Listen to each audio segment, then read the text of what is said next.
Hello dear students, welcome to my channel right track for NEET. हम लोग chapter 9 discuss कर रहे थे, बायोमॉलिक्यूल। हमने इसमें बहुत सारी हेडिंग्स को डिस्कस कर लिया था। लास्ट वीडियो में हमने एंजाइम एक्टिविटी को, केमिकल नेचर ऑफ एंजाइम को, केमिकल एक्शन ऑफ एंजाइम को डिस्कस किया था, जिसका लिंक मैं डिस्क्रिप्शन में दे दूंगा। अब हम डिस्कस करने जा रहे हैं वो कौन कौन से फैक्टर होते हैं जो एंजाइम की एक्टिविटी को या तो कम कर देते हैं या बिल्कुल खत्म कर देते हैं।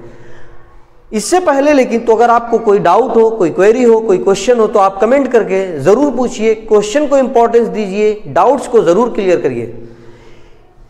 सबसे पहला जो फैक्टर होता है एंजाइम की एक्टिविटी को अफेक्ट करने वाला, वो लगभग सभी रिएक्शन को अफेक्ट कर सकता है, वो होता है टेम्परेचर। उसके बाद होता है हमारा पीएच, उसके बाद होता है सबस्ट्रेट की कंसंट्रेशन। हमारा जो टेम्परेचर और पीएच होता है, हमारा एंजाइम एक नैरो रेंज ऑफ टेम्परेचर और पीएच पर ही काम करता है। उस नैरो रेंज को हम लोग बोलते हैं ऑप्टिमम रेंज ऑफ टेम्परेचर या ऑप्टिमम रेंज ऑफ पीएच। उस टेम्परेचर पर जिस पर एंजाइम की एक्टिविटी, उस टेम्परेचर या उस पीएच पर जिस पर एंजाइम की एक्टिविटी सबसे ज्यादा होती है, उसको हम ऑप्टिमम रेंज ऑफ पीएच या ऑप्टिमम रेंज ऑफ टेम्परेचर बोलते हैं। अगर हम इस ऑप्टिमम रेंज ऑफ पीएच से या ऑप्टिमम रेंज ऑफ टेम्परेचर से टेम्परेचर को या पीएच को बढ़ा दें या घटा दें, दोनों में एंजाइम की एक्टिविटी कम हो जाती है। लेकिन टेम्परेचर के साथ एक अलग समस्या है।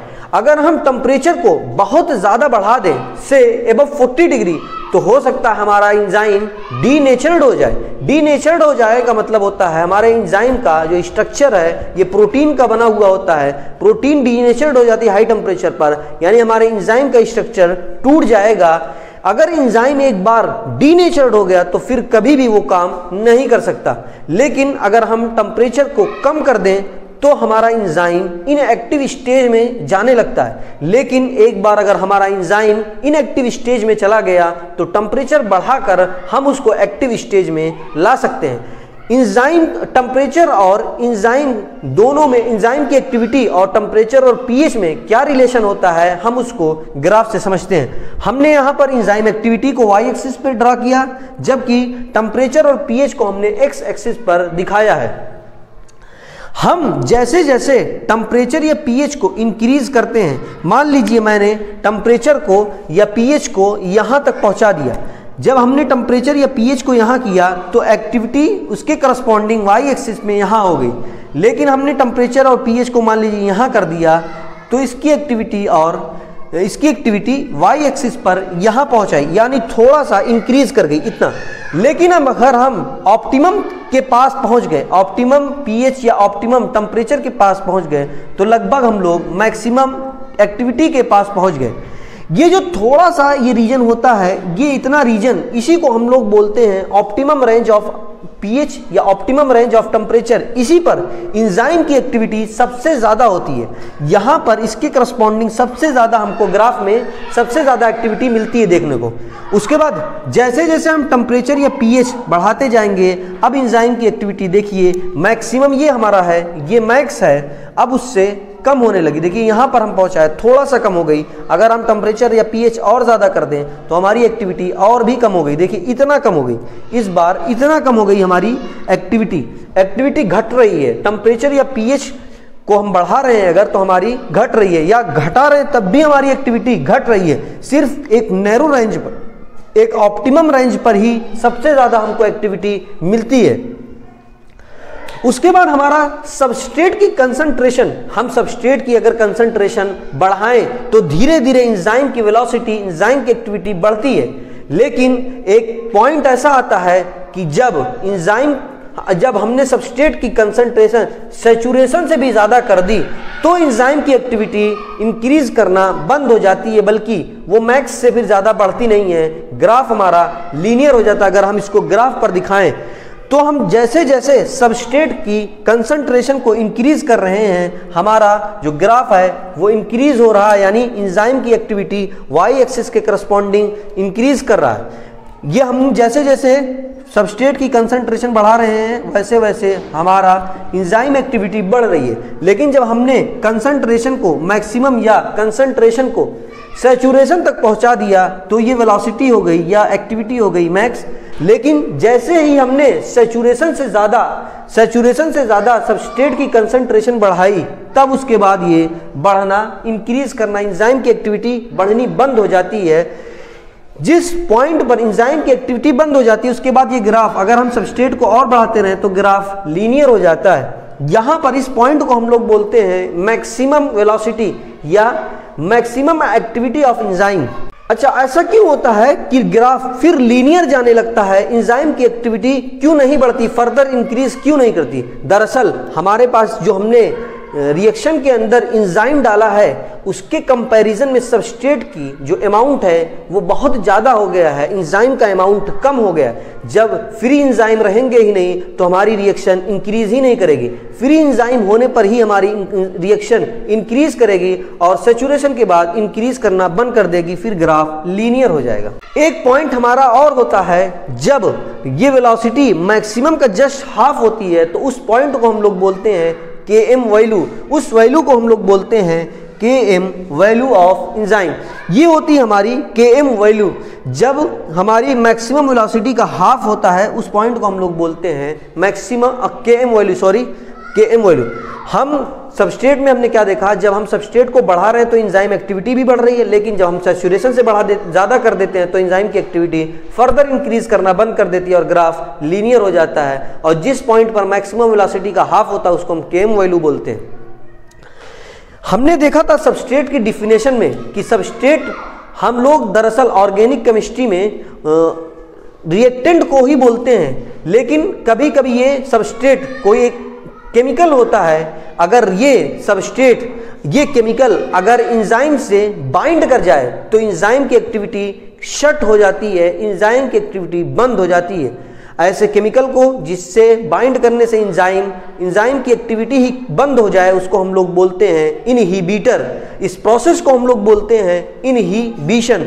लेकिन अगर हमारा ये जो इनहिबिटर है, जो केमिकल है जिसने एंजाइम की एक्टिविटी को कम कर दिया है, अगर वो इनहिबिटर अगर हमारा सबस्ट्रेट से बिल्कुल मिलता जुलता है, अगर इनहिबिटर सबस्ट्रेट से बिल्कुल सेम मिल रहा है, तो ऐसे इनहिबिटर को हम लोग बोलते हैं कॉम्पिटिटिव इनहिबिटर। कॉम्पिटिटिव इनहिबिटर क्या करते हैं, एंजाइम की जो एक्टिव साइट होती है, एंजाइम के एक्टिव साइट से इनहिबिटर जाके बाइंड कर जाता है। हमारा सबस्ट्रेट बाइंड नहीं कर पाता क्योंकि दोनों में क्लोज रिजेम्बलेंस होती है, बहुत ज़्यादा मिलते जुलते हैं, इसलिए एंजाइम से सबस्ट्रेट नहीं बल्कि इनहिबिटर बाइंड कर जाता है। जब इनहिबिटर बाइंड कर जाएगा तो हमारा प्रोडक्ट नहीं बनेगा, जब प्रोडक्ट नहीं बनेगा तो एंजाइम की एक्टिविटी शट हो जाती है।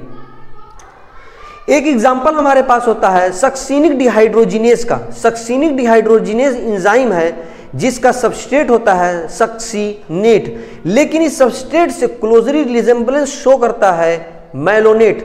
मैलोनेट सक्सीनेट से क्लोजली रिजेम्बलेंस शो करने की वजह से सक्सीनिक डिहाइड्रोजिनेज से मैलोनेट जाके बाइंड कर जाता है और सक्सीनिक एसिड नहीं बनने देता और सक्सीनेट को बाइंड नहीं होने देता, यानी सक्सीनिक एसिड को बनने नहीं देता। कौन? हमारा मैलोनेट, जिससे एंजाइम की एक्टिविटी खत्म हो जाती है, शट हो जाती है। इसका यूज़ हम लोग एक बहुत ही अच्छे जगह करते हैं, एक बहुत ही बेनिफिशियल जगह करते हैं, बैक्टीरियल पैथोजन को कंट्रोल करने में। मान लीजिए कोई बैक्टीरिया है, हम कैसे उसको कंट्रोल करते हैं? कोई बैक्टीरिया है जिससे जो कोई पैथोजेनिक प्रोटीन बनाता है, हम क्या करेंगे, जो प्रोटीन बनाने वाला एंजाइम होगा उससे हम अपना कोई chemical inhibitor, competitive inhibitor show करने वाला सबस्ट्रेट जाके उस पर लगा देंगे। कॉम्पिटिटिव इनहिबिटर शो करने वाला सबस्ट्रेट कहिए या केमिकल कहिए, उसको एंजाइम पर जाकर लगा देंगे। जब एंजाइम पर हमने इनहिबिटर लगा दिया तो अब हमारी पैथोजेनिक प्रोटीन नहीं बन पाएगी, जिससे वो पैथोजेनिक नहीं रह पाएगा, पैथोजेनिक नहीं हो पाएगा, उसको हम कंट्रोल कर सकते हैं। तो इससे हम लोग बैक्टीरियल पैथोजन को कंट्रोल कर सकते हैं। कैसे? हम अपना कोई इनहिबिटर जाकर उसके एंजाइम पर लगा देंगे, जिससे वो अपना प्रोडक्ट नहीं बना पाएगा, पैथोजेनिक प्रोडक्ट नहीं बना पाएगा और उसकी एंजाइम की एक्टिविटी शट हो जाएगी। आज मैंने जितना भी पॉइंट डिस्कस किया है मैं सबको एक बार फिर से समराइज कर दूं। हमने एंजाइम की एक्टिविटी को अफेक्ट करने वाले फैक्टर को डिस्कस किया, जिसमें सबसे पहला टेम्परेचर, दूसरा पीएच, तीसरा सबस्ट्रेट की कंसंट्रेशन। हमारा एंजाइम एक narrow range of temperature and pH पर काम करता है, जिसको हम लोग बोलते हैं optimum range of temperature, optimum range of pH. इससे अगर हम ऑप्टिमम रेंज से टेम्परेचर या पीएच को ज़्यादा करें या कम करें, दोनों पे एंजाइम की एक्टिविटी कम हो जाती है। लेकिन टेम्परेचर के केस में अगर हम टेम्परेचर बहुत ज़्यादा बढ़ा दें, से अबव 40 डिग्री, तो एंजाइम प्रोटीन के बने हुए होने की वजह से डीनेचर्ड हो जाएगा। एक बार अगर एंजाइम डीनेचर्ड हो गया, उसका स्ट्रक्चर टूट गया, तो वो फिर से कभी काम नहीं कर सकता। लेकिन अगर हम टेम्परेचर को कम करते करते उसको इनएक्टिव कर दें, तो टेम्परेचर बढ़ाकर ऑप्टिमम टेम्परेचर तक ले जाकर हम उसको फिर से एक्टिव कर सकते हैं। कंसंट्रेशन हम अगर बढ़ाएं तो हमारे एंजाइम की एक्टिविटी धीरे धीरे इंक्रीज करती है। लेकिन जब हम सैचुरेशन से ज़्यादा बढ़ाने लगेंगे तो क्या होगा, फिर एंजाइम की वेलोसिटी, एक्टिविटी कम हो जाएगी, बढ़ेगी नहीं। ये ग्राफ लीनियर हो जाएगा। जब इसकी सबसे ज़्यादा एक्टिविटी होती है तो हम उस पॉइंट को बोलते हैं Vmax, जबकि जब इस Vmax का हाफ होता है तब उस पॉइंट को हम लोग बोलते हैं Km वैल्यू। इंजाइम से बाइंड करने वाला जो केमिकल होता है उसको हम लोग बोलते हैं सबस्ट्रेट। लेकिन कुछ ऐसे केमिकल होते हैं जो इंजाइम से बाइंड करके उसकी एक्टिविटी को शट कर देते हैं, तो उसको ऐसे केमिकल को हम लोग बोलते हैं इनहिबिटर। इस प्रोसेस को हम लोग बोलते हैं इनहिबिशन। लेकिन अगर हमारा इनहिबिटर सबस्ट्रेट से बिल्कुल मिलता जुलता है तो हम उसको बोलते हैं कॉम्पिटिटिव इनहिबिटर। कॉम्पिटिटिव इनहिबिटर का हमारे पास एग्जाम्पल है सक्सिनिक डिहाइड्रोजिनेज एंजाइम। सक्सिनेट से मिलता जुलता एक केमिकल होता है जिसको हम लोग बोलते हैं मैलोनेट। जब मैलोनेट सक्सिनेट डिहाइड्रोजिनेज से बाइंड कर जाता है तो हमारा सक्सिनिक एसिड नहीं बन पाता और उसकी एंजाइम की एक्टिविटी शट हो जाती है। इसका यूज हम लोग बैक्टीरियल पैथोजन को कंट्रोल करने में भी करते हैं। बेहद इंपॉर्टेंट पॉइंट है ये। अगर आपको कोई डाउट हो, इसमें कोई क्वेरी हो, तो कमेंट करके ज़रूर पूछिए। ठीक है, थैंक यू।